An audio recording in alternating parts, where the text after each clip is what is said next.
es que metieron más de 30.000 millones de pesos en 4, 5, 6 años, manipulando opinión pública y controlando medios de comunicación. Aquí no hay libertad de prensa, aquí hay libertad de empresa, para lo que a algunos le da su gana, y sobre todo cuando son grupos monopólicos, y al pueblo hay que decirle esa verdad, claro. Porque si no, entonces estamos expuestos de manera permanente a que con un clavo saquen otro clavo. Así es, o que se queden los dos dentro, como dice la tradición y la sabiduría popular, y efectivamente es lo que hace el leonelismo. Aquí hay una confrontación entre dos grupos corruptos por el lado del PLD, el de Leonel y el de Danilo, con la particularidad de que ellos han confesado públicamente lo que pasa. ¿Quién dijo que lo había vencido el Estado? Danilo. Lo pusieron a ¿Quién dirigía el Estado? Leonel. Es la coyuntura internacional combinada con los factores nacionales que para un poco a Leonel, pero lo reserva.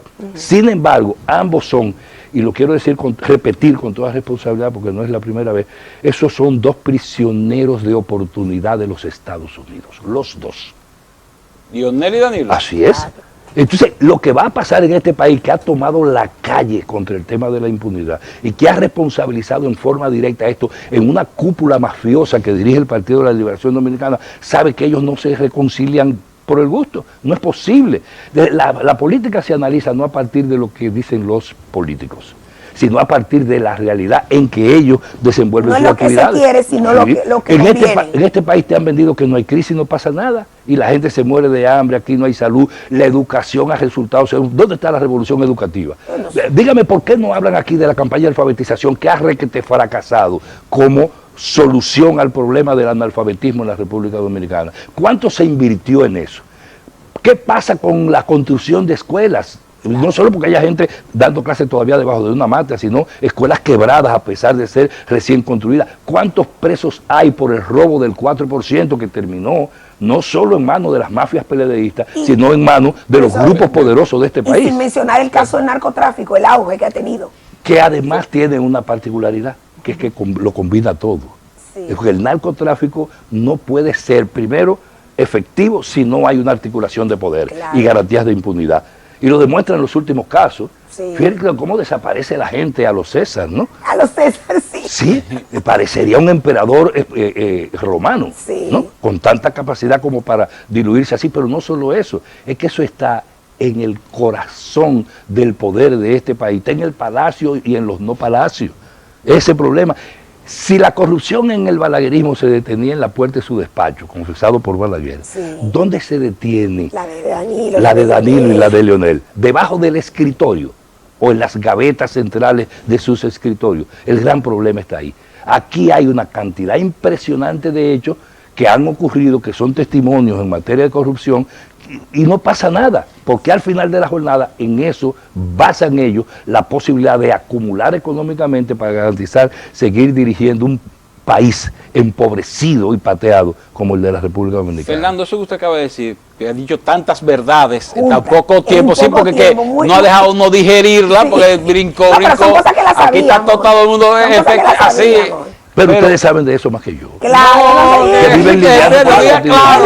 uno está aprendiendo. Lo que pasa es que tú estás sangrando por la herida. No, uno está aprendiendo, no, estamos aprendiendo. Y él lo sabe, que lo he entrevistado otras veces. Pero Fernando, eso que usted dice, con todas sus razones, ahora bien, ¿por qué el pueblo no ha reaccionado? ¿Cómo que no ha reaccionado? O sea, ¿por qué no se ha visto? ¿Cómo le explico? Tenemos al PLD 2004 hasta el 16. Ya hay una selección del 16, ¿por qué eso no se refleja en las urnas? ¿Qué ha pasado? Bueno, porque tú reduces el análisis a un problema de urna que además te las ofrecen de forma manipulada en base a todo lo que hemos hablado, a ese entramado corrupto y perverso, te lo ofrecen cada 4 años. Y ahora cada 442 ya no sabemos bien, porque ni siquiera sabemos exactamente si el tollo que hay montado aquí para el día 6, con las llamadas primarias, abiertas y no abiertas, en el marco de los dos partidos, no sé, que eso no se entiende. Lo que pase ahí te puede marcar de manera dramática lo que va a pasar. Claro, si ustedes se fijan, en los últimos 2 meses, 3 meses, aquí se ha producido un hecho, que es que el árbitro ha sido absolutamente descalificado. No solo por las medidas torpes que ha tomado la Junta Central Electoral, sino por las acciones que se desarrollan y por lo que efectivamente puede pasar en procesos como el de las primarias del día 6, ¿no? Sí. de octubre. Imagínense dificultades en el marco de las primarias PLDistas, Ay, ay, ay. impugnaciones. ¿Qué implica eso de cara a las elecciones de principio de año? En febrero, sí, la municipal. Cuando hay un proceso que incluso de alguna manera concierta un sector del PRM, una barbaridad, la locura política casi, ¿no? Con los intereses... Perdón, profesor, ¿cómo es un sector, el PRM? ¿Cómo Un sector del PRM que coincide con... Donde usted dijo una barbaridad política, o sea, el PRM, ¿cómo fue que usted lo definió? No me hagas preguntas tan difíciles en el aire. Sí. Pero bien, que un partido como el PRM, que debería estar en otra cosa y no en el marco de conductas políticas locas y desconectadas, exacto, de lo que podría ser su punto de apoyo fundamental, que está en la calle como partido de oposición, y no en el lobby, claro, coincide con la posibilidad de brincar, de volar, de deshacer la obligación legal que hay de elecciones intermedias a principios de año.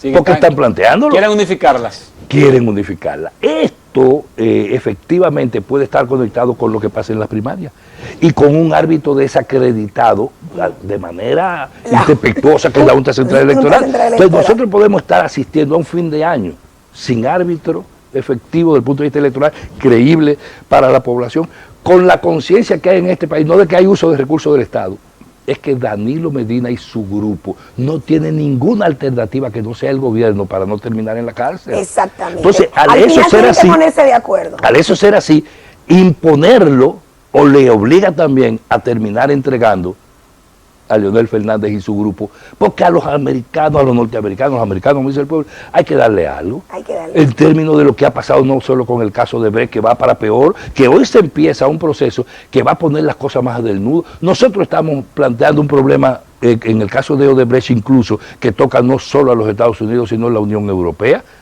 La Unión Europea, ¿por qué? Por el proceso que hay abierto en Italia, que llega directamente al Palacio, que llega. Claro.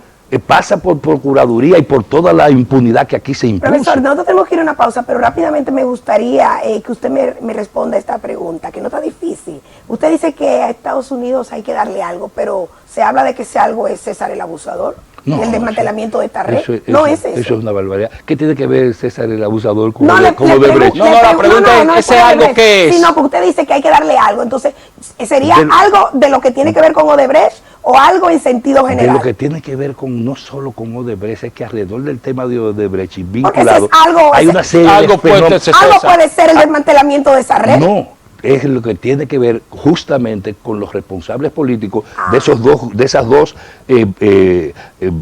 bandas, estructuras, sectores mafiosos que constituyen esa oligarquía corrupta del comité político del PLD. ¿Y a quién los gringos le pediría ese algo? ¿Al presidente? No, es al país. Los norteamericanos son pragmáticos en eso. Okay.